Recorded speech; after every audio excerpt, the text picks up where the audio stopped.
Hi guys, welcome to my channel and thank you for clicking on this video. My name is Winifred, and if you are new here, I create crochet content tutorials. So I started the series where I'll be sitting in front of the camera and be telling you things, basically anything that's crochet related that comes to mind. So today's video is going to be about 7 things I wish I knew before I started crocheting. And as usual, I have my book here and I've written down some notes, so when you see me looking down, I'm just reading out the points and then I'll explain to you.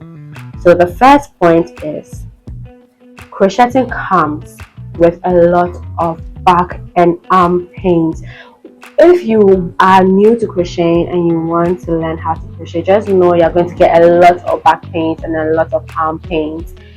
And what I usually do is I take breaks in between crocheting, and sometimes I stand to crochet because sitting down all the time just causes back pains. And especially if you are sitting on your bed and you are crocheting, that's even the worst type of back pain you will ever get. I recently found out that there are compression gloves to help with the arm pains, and I haven't tried it yet, but I will try it and then see how it goes, because I had it help with the arm pains. And another thing you can do is to do little exercises. There are exercises. I watched a video where you have to be you moving your fist like this. There are different exercises. You stretch your arm, anything that can relieve your pain so that you don't get a long-term back pain or arm problem. So my second point is your tension may vary from mine. If you take one of my tutorials, my videos, and you're going according to the video, and I tell you I had 5 inches, and you check yours and it's almost 5 inches or over 5 inches, that's fine, because the tension I use may be different from the tension you use, and it's perfectly normal to have different tension. We all cannot have the same tension. Even me, when I'm crocheting and then I'm redoing the same thing I did, the sizes may vary just a little bit, or there may be a huge difference depending on how tired I am when I was crocheting. Because when you start crocheting, your tension is the usual tension, and then when you're tired, you tend to crochet a little bit looser. And maybe when you're in a hurry, sometimes when you're in a hurry, you can crochet looser, or some people prefer to make their tensions tight. So just know it's normal and it's nothing to worry about. When you're watching a tutorial, just use your mind and your head to also adjust it to your size, because it won't come out the same as yours, because everybody's hand movement and tension is different. So the third point is crocheting a garment or a top or an outfit is very hard. If you don't know the right measurements to take, if you don't know where to start from, if you're a beginner, just know it's very hard and it's normal. We the crocheters, to see that we are good, we didn't just wake up and we were perfect. We practice. So as you practice, you will get good, because sizes vary, patterns are different. If you're going according to a different pattern and your body size is different, the yarn you use is different, the hook you use is different, it's just hard sometimes to adjust it to your size. But with practice, you learn how to adjust garments based on your measurements. So my fourth is all yarns are different. I'm talking about acrylic yarns. I use acrylic yarns most of the time, and nowadays I've been trying to use milk cotton yarn, and I think I still prefer acrylic yarn, because the way it looks when the project is done is nicer to me, in my opinion. But some acrylic yarns are different. Some are fussy, some are smooth, some are rough. It depends.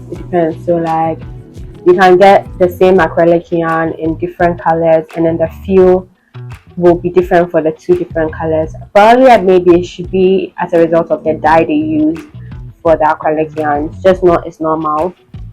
The yarns always feel different, and it's just normal. You just have to know how to use the yarn.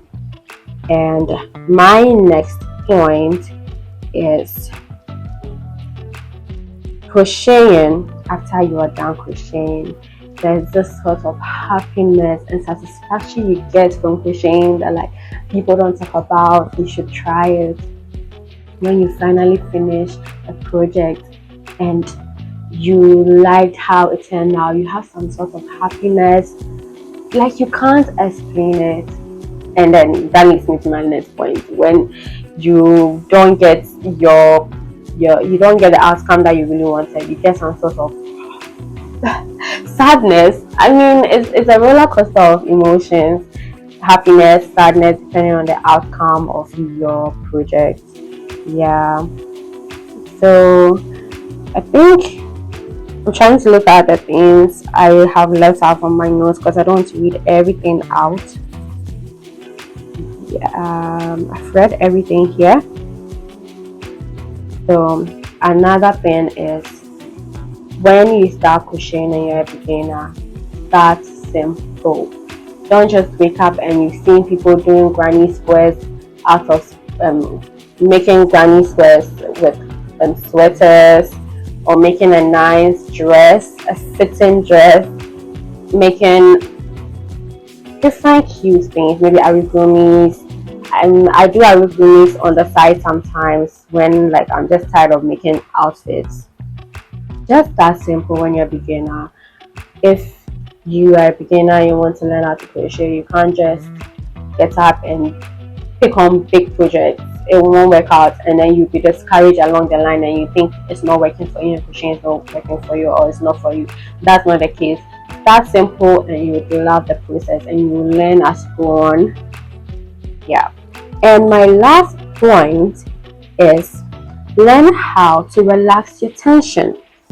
Earlier I spoke about our tensions being different, but don't crochet so tight you cannot use your hook to enter into the next stitch, else your project will look weird and it won't look beautiful. So learn, in as much as our tensions vary, learn how to use a normal free tension when you're crocheting.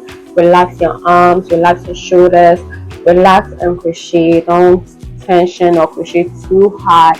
You cannot even use your hook to enter the stitches and you are just stuck and it's like crochet is not working for you. It's just that you just need to learn how to hold the hook well, you need to learn how to hold the yarn well, and you need to loosen your tension. So that's all from my list. I'll be doing a part 2, and if you have any comments, leave it in the comment section down below. Thank you so much for watching this video today, and don't forget to like, comment, share, subscribe. If you haven't subscribed at this point, I don't know what you're doing. Subscribe now. Don't miss out on the videos I will be making. Thank you so much, and I'll see you in the next video. Bye.